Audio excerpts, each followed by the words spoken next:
Cleveland Clinic, Florida provides individualized treatment plans for excellent outcomes of health problems ranging from the most common to the most complex, even in cases considered untreatable by others. Cleveland Clinic, Florida. Every life deserves world-class care.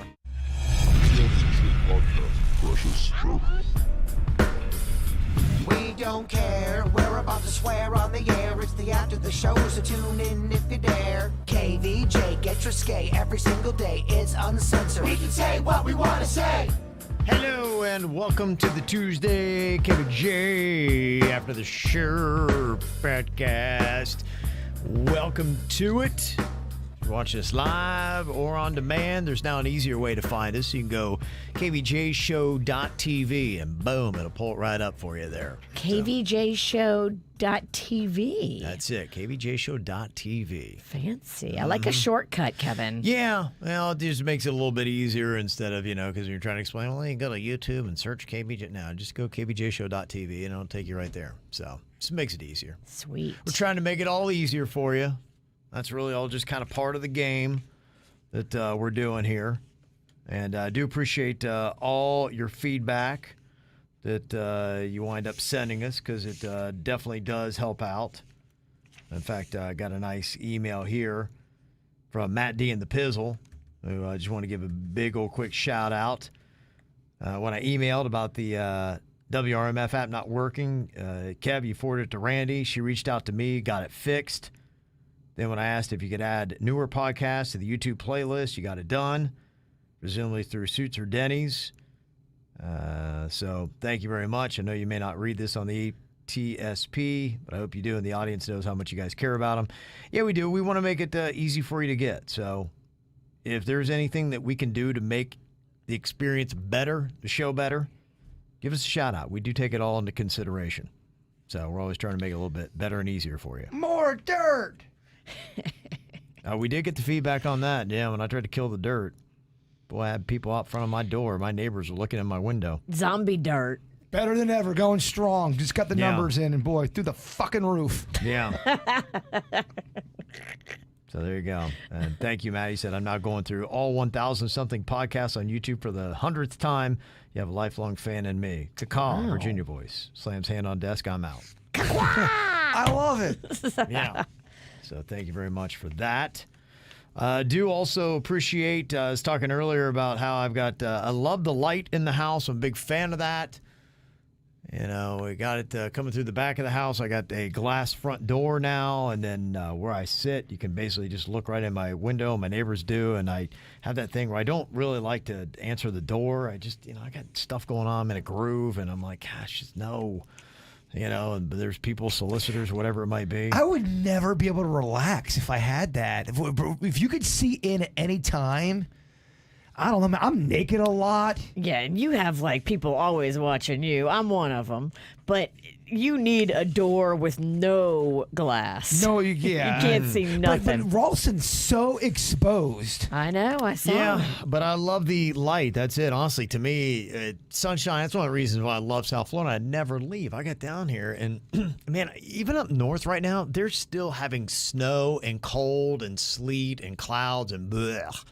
And honestly, when it's nice and green and sunny out, man, it does wonders for your mood. Amen. And so I just love it for that reason. And there's things I can do. Jody sent in a very helpful email. She said about Kevin's window, get the film that blurs images and allows sunlight in. Oh, Chili yeah. sent that in, yeah. It's like a sticker. You can put it on your glass. I have one in Magnolia's bathroom. There's a little tiny small round window. And so I got this sticker that make it look like stained glass. Mm-hmm. It's like $20 at Home Depot for a whole roll of the sticker. Yeah, so I might look into that because, I just, not that I mind people coming to the door. It's just, when you're doing work, and I've read that. It's so true. If you're in a groove and things are going well and you're working and your productivity is just cranking. And then somebody's at the door wanting to tell you about your Lord and Savior. Yeah, they say it takes 20 minutes for you to get back to that spot. And so with me, and I got time constraints, I got to pick up the kid from school, and I'm like, when I see that, I'm like, I'm not going to get my shit done today. I'm like, damn it. That's why I'm like, You're like, screw this guy. Yeah, I'm just like, he's looking in at me, and I'm sitting there, and I'm like, I may not answer this door because, dude, I got stuff I got to do. Like, I'm on a time schedule. You got to schedule something. You know, that's why it's like when people just drop in on your day, and they're like, hey, here I am, pay attention to me. I'm like, it don't work that way. That ain't how life is. Like, I'm not trying to be rude, but I just want to let you know, if this were my call them out, here's how life works. Don't think that you ever deserve somebody's time right then and there in that moment. Like, there's nobody that deserves that. I think that's the thing that's changed in society. Back in the day, people would knock on the door. I ain't got any sugar or some eggs. People were always stopping by. I've even seen it change as a kid where people would drop by and stop by. People still do it, but it's not like it used to be. Most people kind of get the whole, I don't know if I should knock on their door right now. Maybe they're, I don't know, porking. You can text anybody first. You shouldn't drop in. I dropped in like 6 months ago on somebody that wasn't expecting me, and I'm pretty sure she was porking. Oh, probably so. Yeah. And it was so awkward because she wanted to be nice, but she was also like, you know, she had porked hair. Yeah. And she had a bathrobe on, and she was heavy breathing. And I'm like, oh, no, what have I done? Well, she was either porking or pooping, and either one's none of your business. Right. You don't want to know. Yeah. So, yeah, I will look into those things because, yeah, I need to have that barrier where, yeah, the guy who wants to pitch me power washing is not sitting there just staring at me. And I was looking back. I'm like, I don't know if I'm going to get up. And let me tell you, that power washing fucker, he ain't going nowhere. He is so knee deep into power washing. It was longer than I thought. 'Cause Yeah. I just kind of looked back at him and I was like, yeah, I kind of like shrugged my shoulders. I'm like, you want something? Like, I don't know, leave a note. If you got the balls to knock on a door randomly, you got the balls to stick around too long, too. Yeah, he did. And I could see, like, okay, this is going to distract me longer because I can't work while a guy's staring through my window at me. So, yeah, I got to get that. Got to get that taken care of. Let me see here. Got some other advice. Kayla said, hey, Virginia, you need to follow House in Habit on Instagram. That person covers pop culture, and they give great recaps of the Johnny Depp Amber Heard case. Ooh, House in Habit. House in Habit Okay. on Instagram. They're probably both fucking crazy. I was reading some more into all that. There's a nurse. So apparently Johnny Depp had a private nurse that worked for him and would come and give him, you know, Xanax when he needed to calm down and prescribe just whatever, like help him privately, just him and his nurse. The nurse said she witnessed many Amber Heard, Johnny Depp fights. And she said Johnny would always be trying to like get away from her, and she would always chase him and instigate. Well, there's audio of her even saying that, of how you always leave when things blah, blah, blah. He's like, yeah, I'm trying to get away from you because I don't want to fight with you. And she's chasing him down to fight. I mean, that does not look good for but her. Then people on Twitter are like, oh, that audio could be manipulated. That's one incident. You don't know what he did to her before. You don't know what he did to her. So True. None of us were there. We don't. But I mean, the nurse was there, and the nurse took the stand to say that. Yeah. It was always Amber instigating fights, and Amber would like physically block him from leaving when he was trying to get away from the fight. Oh, gosh, it's so awful. Have you ever been around somebody that likes to try to block you? It's the worst. I'd had that happen. I was dating somebody one time where they would just kind of instigate. They fed off the drama. I don't get it. And I don't know, it was something weird. Some people they love that. They love the big fight, and then they love the. I've heard people. There's some crazy nut jobs. They'll instigate fights for the makeup sex. And there's a weird psychosis that they have where somehow the fighting, it's the passion. I guess they feel it brings them closer, and so they will. A mild-mannered dude like me, I was like, why do you keep forcing a fight? Like, just get away from me. And I remember, this was back in college, I was running down the street of the bars, and she was chasing me. You go back. I'm like, all you have to do is date a few people like that, and you start building up some fucking walls, my friend. Walls Pennington, yeah. Well, just walls anybody, not even Walls it. Pennington. I get it. And this is how Walls was born. Bitches be chasing you. It makes a motherfucker want to die 10 times over single. That's tough. Yeah. Damn. It's coming hard. I'm just saying. Hear a story like that. Oh, sweet Kevin. You might deal with that. Yeah. I had to get out of that one. Carlos said, hey, I was glad to hear that finally Soups liked a movie. That guy is picky. He keeps ruining childhood memories and movies. I heard that he liked Silence of the Lambs, so now I've got to recommend to him Red Dragon. No. It's right up there with Silence of the Lambs. Hopefully he doesn't F it up for me. Please, No. it's a good suggestion. We can't do that because then all of a sudden people are going to be all annoyed. You're all going to do what, fucking Silence of the Lambs movies? And then we got to mix it. And then when we do Police Academy, we have to do 1 through 7. Yeah, Citizens on Patrol, Part 4. I mean, Where's the line that'll at? take 2 months. And I want to defend Suits. Suits has not shit on every movie. No. He's had three or four that he's given very high Few scores Good Men, on. yeah. Yeah. Also, I was talking yesterday about some shows, and it's just got to get better. I downloaded that one app, which is nice because it goes across all the platforms. You make your own wish list, and if a show disappears from, say, Hulu and pops back up on Netflix, it'll let you know. So you just go to the show, and it finds the platform and plays it for you. That's handy. The other thing that was just missing was the true reviews on shows, whether they're worth watching. So many seasons. Can you skip a season? Do you even need to bother at all? I just finished Killing Eve on Friday after like 4 seasons, I think, of that. And the end of it, the last season, was confusing as hell, made no sense. I hated the ending. I'm like, I wish I hadn't watched an episode of this. Damn. And so I would tell people, I'm like, no, because it really was contingent on that. There are some shows, like I said, with Billions. Watch Billions up to the most recent season. This new season's garbage. But I had a great ride with Billions up until then. And so if I had a review of somebody saying, hey, watch Billions, it's a good ride. They should have ended it. They just didn't. Pretend like the rest of it doesn't exist. You're fine. Eric said, yeah, I was listening to you talking about that. And the reverse is true for Westworld. 1 season was great, and then it all fell apart. And I kind of thought that, too. I watched the first season of Westworld on HBO, and then the rest of it, I'm like, the way it ended was fine. Was there a lot of titties and porking in Westworld? 'Cause it's HBO. It's a fair question, Virginia. I don't remember it being a lot. I mean, after I've watched the Spanish shows on Netflix, there's nothing that comes close to those. They are graphically getting it on every single episode. I don't know, dog. There are some HBO one shows that I'll send you some literature on it. Yeah, in my experience of the shows that I've watched, and there are many across all of them, but the one that I had noticed, it was Elite on Netflix. I was like, they must have a quota where they have to graphically bang at least once an episode. Yeah, I didn't realize how much Tony Soprano fucked during The Sopranos, but It's a don't good need that. bit. he was always Yeah. getting it in. He did what he wanted. Yeah, How about he did. that, huh? Dang. Let me see. Got this from Brittany. She was just saying, unfortunately, I was searching Netflix for something lighthearted to watch, and I came across Grown Ups, and much like V, I don't often watch movies, and this is one I'd never seen, so I played it, and the intro starts, and Rob Schneider's name pops in, and I'm thinking, oh, man. Not even thinking about it. Then in my head, I hear a bird saying, blood in, blood out, baby. Sucks because I love The Sandman, and mean old Bob is in at least half of his movies. I turned it off and grabbed a beer. Back to reruns, old shows I've seen 100 times over. That's so funny because that happened to me so much in the last week or so.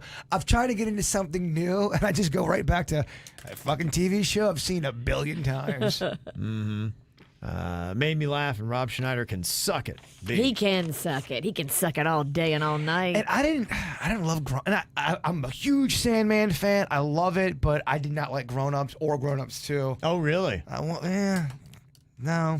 That recent one they did, the football movie based on Sean Payton, that was a pile of crap. Okay. Oh, yeah.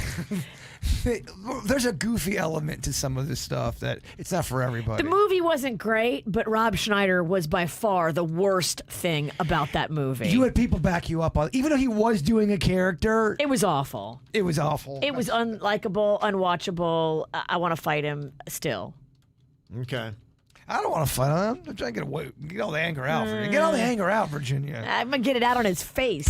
Purge the anger. Jeez. Fucking hey, man.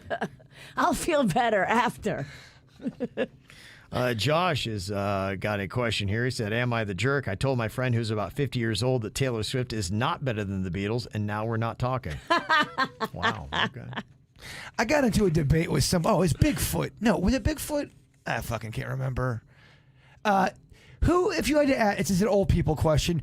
Who is more popular as a Beatle, Ringo Starr or George Harrison? Who's more popular? It was Twigs from the Snack Pack. That's who it was. He goes, "It's Ringo Starr, bro. Everyone knows Ringo Starr. No one knows who the fuck George Harrison is." I think George Harrison put out a lot of solo music. Yeah, no, if you know the Beatles, yeah, I mean, Ringo was the one, Ringo has his little group of all-stars that go around and play cover music, but yeah, I think when you're talking about the hierarchy of the greatest Beatles. But he's saying popular. He's going, keep in mind the memes, and there's a lot of Ringo memes out there. George Harrison's third, and then Ringo's fourth. I agree. Yeah. Thank you for in your face, Twigs. Yeah. I think the only thing is just because George Harrison's been dead for many years, and so maybe out of sight, out of mind. Wow. We are getting Ringo all through the chat room. Everyone's saying it's Ringo. I don't know. But that's the only thing I think, though. Me and you are looking at it as musicianship. People are looking at it as just a pop culture celebrity. Is Ringo more popular than a George Harrison? Well, it depends upon the era. I think if you were in the era when the Beatles were around, I think that it would be George Harrison because, he had While My Guitar Gently Weeps. He had his own hit in the 80s. He was a better-looking dude. Wow. That's just facts. Kevin's got a bone piece for Harrison. Ringo's ugly. Pass it on. No, he's not. Just said it. Kevin said it. Did say. He ranks Kevin fourth in said every it. category. Therefore, it is so. I'll stand by He it. ranks fourth in every category.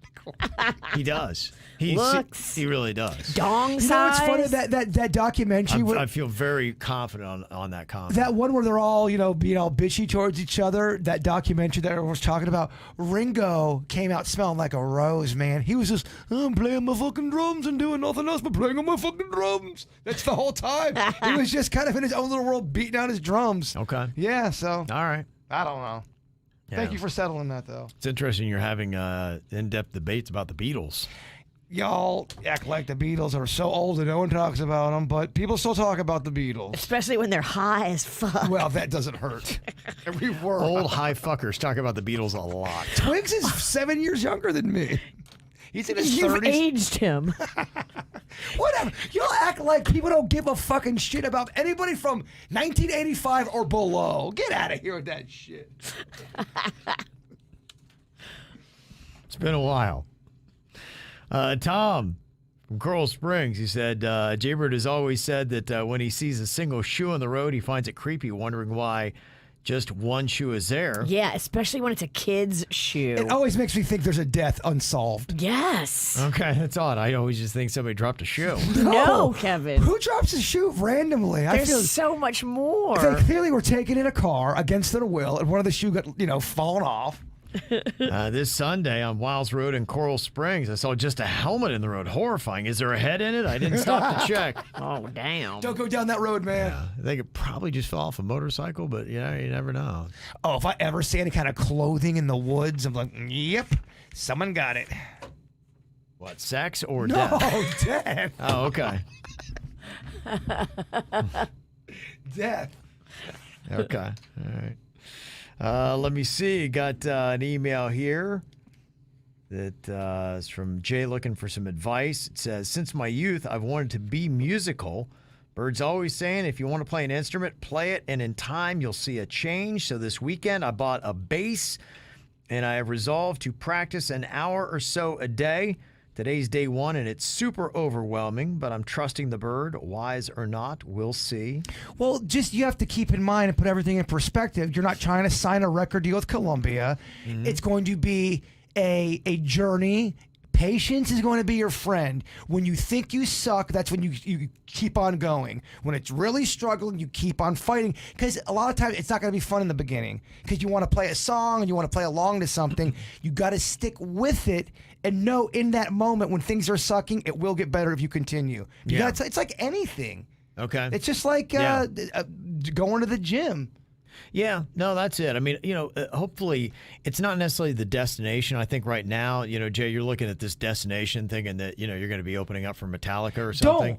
Don't do that. Yeah. Yeah, to me, it's really about the journey. And he said, similarly to Kevin with Spanish, I've longed to speak Japanese, and I put it down thinking I'm not fluent, I'm out.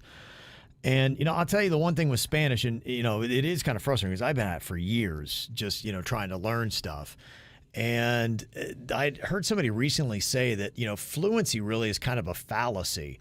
There's not really fluent. There's just a level of functionality. And can you go into a store and can you communicate so that they understand you? Could you place an order? Could you do things like that? And now you're getting levels of functionality when it comes to using a language. Yeah. And I think it really is kind of a lifelong pursuit. And especially here where you're not fully immersed in it. You don't have it all day.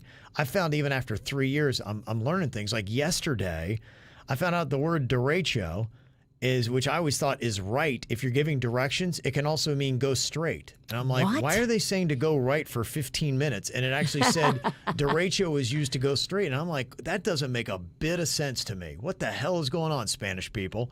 So, I think that's all kind of part of it. You have to learn those little nuances when it comes to language and stay with it because I enjoy doing it. I enjoy learning new little wrinkles in Spanish. Well, I tell people all the time, learn an instrument, not because, again, you're trying to sign a record deal. It's so good for your spirit and your soul and your mental health.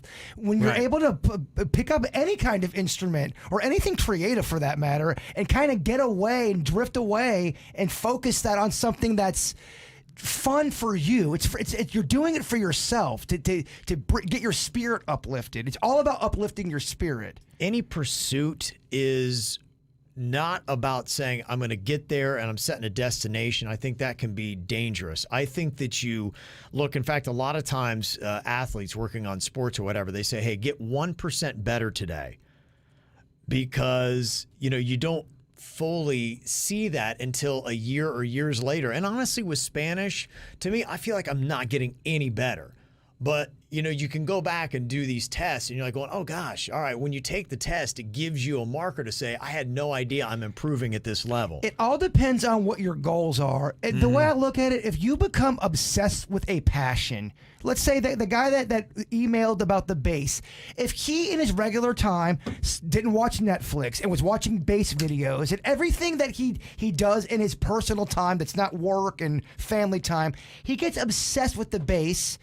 You become a lot better at the bass a lot quicker. Yeah. It really is what you put into it. Yeah. But if you are coming from a place of frustration and impatience, you're going to not want to do it anymore. When it gets hard and it sucks, that's when you're getting better. Remember That's that. true. That's a great That's all I got. Absolutely. My Braveheart speech. Yeah, because it is. You're right. There are a lot of those lessons that are tough that I'm like, I want to throw the phone. Well, of course it's hard. If that wasn't the case, everybody would fucking speak Spanish and English and play the guitar and do this and do that. Yeah. It takes work and discipline. And thank you, Metal Beer Dan. This is the one thing I am missing, though, is that I would like to have somebody that's a Spanish speaker be like, why the fuck is it this way? Derecho is straight. Derecha is right. So it's just one letter that sets it off. Thank you, Metal Beer Dan. Derecho is straight. Derecha is right. Okay, there you go. Now I know. I love it. Let's all learn a different language and pick up an instrument. Let's go. Rocco wants to do Spanish lesson. Him and his little girlfriend Gigi. Oh, he should, yeah. You should do Spanish lessons. They want to do it together. Yes, he should. I think it's great for the children to Spanish All lessons. right, my name is Bane. Yeah. Who's that? Here's that. You can't have a mess up in this room. So Jay said if Bird can pick up piano and Kevin can stick with Spanish, I can pick up the bass and stick with Japanese. One day I'll be playing on Weird and Whatever's closeout song. Thanks for all you guys do. I believe that with all my heart. If you put passion and time and have some discipline, just about anybody can do anything. That's it. You won't realize how much better you're actually getting. Okay, let me see here. A couple other interesting things. This is an email from Brittany. Said, hey, I'm listening several days behind, but I heard your Words to Watch segment that you did. I think this is about a week or so ago that we did this. Some of what you're talking about relating to the words overweight and obese is called pejoration, or what Steven Pinker coined the euphemism treadmill. What starts as a euphemism, a more polite way of talking about a subject for taboo or negatively associated subjects like bodily functions, disabilities, and death, gradually acquire a negative connotation as a result of negative use and eventually are shunned and replaced by a new euphemism. And then it becomes just this big circle of you're never going to be able to describe anything because everything's going to be offensive. Because that is a taboo word that is offensive. It hurts. And then you're like, okay, so then what do I say? And they give you a word. And then next thing you know, 5 years later, you're like, okay, this word now hurts and it's negative. And then you find another one. And that's the euphemism treadmill. As a treadmill would keep on going without getting anywhere, that's what this does. That's interesting. I never really heard that. But Good Lord. Yeah, it's turning us into very giant, large. It's making my brain hurt. You're not going to escape the earth without getting your fucking feelings hurt. I hate to break it to everybody. You're going to get your feelings hurt. There's going to be shit that's said to you you don't like. Well, I think, where we are in our culture, we do have to realize that and say, okay, we may need to say, hey, there are some medical conditions and things that are going on that, we don't love them and we're trying to eradicate them, but they are here and we need a way and a word or some way to describe them. So what do we do? I'm aging out of earth. That's just I am. And they say that my commentary is solely about the evolution of language. Clearly, I don't agree with making people feel bad, but if we can acknowledge that we're condemned to this infinite loop, perhaps we should shift our focus to the root of the problem, not shaming people for the use of one specific word. Shifts in terms have an unfortunate side effect. Many people who don't have a drop of malice or prejudice find themselves tainted as bigots for innocently using passé terms. Yeah, that's what I don't like, and I don't think anybody with a with a brain that cares about people, they don't want that for anybody. If someone makes a legit mistake or an honest fuck up, we don't want to crucify them and end their livelihood if that's what's really going on. Nobody wants that for anybody. Yeah, that's interesting. There's a term to it, euphemism treadmill, and that is something to observe. One part, because we all don't want assholes. We don't want people to be assholes to people, but you also don't want fucking snowflakes either. You know what I mean? America. Well, there's got to be a fucking balance to all this. No? There's no balance. Yeah, the guy who's the most unbalanced over here, or imbalanced, Good luck. asking for balance. You searching for balance. Balance evades you. Well, you can't say overweight. No, it's offensive. So fat's done, overweight's done. I think it was when we talked about it originally, it was obese. People were not liking the word obese. Overweight's in there too, though. Overweight's also, it's starting to creep. You can't say overweight, Kevin. Because what is overweight? Well, So how can you judge? call me husky. Well, that sounds terrible. Yeah. He's Euphemism a thick treadmill. bitch. Euphemism treadmill. Humans, man.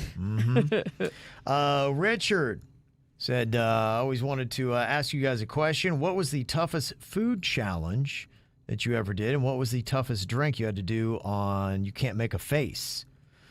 We had the last one we'd done on You Can't Make a Face. I remember saying, man, this might have been the toughest one. I can't remember what it was we did. I feel like we didn't do You Can't Make a Face that much either. I know we've did it a bit, but not that much. We had done one, I don't know, maybe it was right after we got back in the new year. I think we'd done one this year, and I remember whatever that was, might have been January we did it, and that was pretty tough. I can remember the food, what I had to eat was the worst. It was that time we had that, it was Thanksgiving, and we brought in that Thanksgiving chef. He's a chef at one of the fancy chefs or restaurants here, and he brought in all the entrails of the turkey, and me and you went back and forth. We'd pick out Kevin's got to eat the lung. Bird's got to eat the heart. Bird's, the eyeball time. We ate all these entrails of the turkey, and that is not my cup of soda, baby. And I remember eating the heart and it getting stuck in my tooth. And that feeling, the taste, all of it, I'll never get that moment out of my psyche. It sucked. Eating the giblets is disgusting. The giblets was rough for me. Of course, the anus was in there. Turkey bung? Turkey. Do you remember that, Kev? I do remember that, yeah. That was nasty. What was yours? Well, you've done most of the food challenges, so I haven't really done much. But the one that was the toughest for me was when you and I were doing the pepper chicken. I didn't come into work the next day. Yeah, and then we had the Scotch bonnet peppers, and we were going toe to toe. It was a game of 1-up. And I do the spicy stuff. You don't. And I was legit. I've heard this. You can pass out from eating that stuff. And I was legitimately getting lightheaded to the point where the room was spinning. And I looked over at you. And I was on the ground. I know you're like a pit bull. I'm like, he won't give up. And one of us is going to pass out. We're going to wind up in some. So I'm like, somebody's got to say when. I'm like, all right, I'm going to take the L. You did finally take it. Yeah, I finally took the L because I'm like, this ain't going to go well. And, I don't know if that was you're right. worth it. I got so sick. Yeah, well, and then when you didn't make it in the next day, and I was just like, yeah, that's why over 20 years, you're like, okay, some of the stuff that we've done back in the day, you're like, all right, you learn from experience when you dumb things. Well, just do it on a Friday if we're going to do it. Right. Yes, you need the next day off. So ruin your whole weekend. Yeah. Yeah, and then when you start to feel better, you get to come back into work. Yeah, that was great. That was nice. Morgan kind of giving us an update. Morgan is the one who broke her distal femur, essentially my knee, in February of last year. Or this year. I finally started physical therapy, tried to get some mobility back in my knee. I know it's got to be tough, but my fiance and I also had a surprise. We found out a couple days before I broke my leg that I was pregnant. Oh, my gosh. How about that? Okay, so there you go. And even through all the stuff I've been through, the fetus is still surviving. And so 3-year-old Oakley is very excited to find out she's going to be having a baby brother coming her way. Oh, Very cool. Yeah. Also working my way through all the podcasts. Right now I'm on April 12th. All of Jason's new jingles are great. Love the Weird and Whatever and Virginia Spirits Talk. Can't wait till the show does another one. So there you go, Morgan. Glad you're feeling better. Congrats on the good news. Thank you, Morgan. yes. There you go. So some good stuff. Always let us know what good things you got going on. Mail at kvjshow.com. One of my favorite good things is a nice tall glass of vodka. Tall glass, real tall. Oh, yeah. Good times. Good times. I put a little lemonade in it, but let's be honest, it ain't a lot of lemonade. That's just to make everyone think, okay, I'm not that much of an alcoholic. It's for color. It's camouflage. It is. That's all it is. It's disguise you have straight vodka in your glass. We love Atoll vodka. They are so yummy, and it's like vodka with a hint of citrus finish. I love that. Grab some for yourself at mashandgrape.com. Cleveland Clinic, Florida provides individualized treatment plans for excellent outcomes of health problems ranging from the most common to the most complex, even in cases considered untreatable by others. Cleveland Clinic, Florida. Every life deserves world-class care.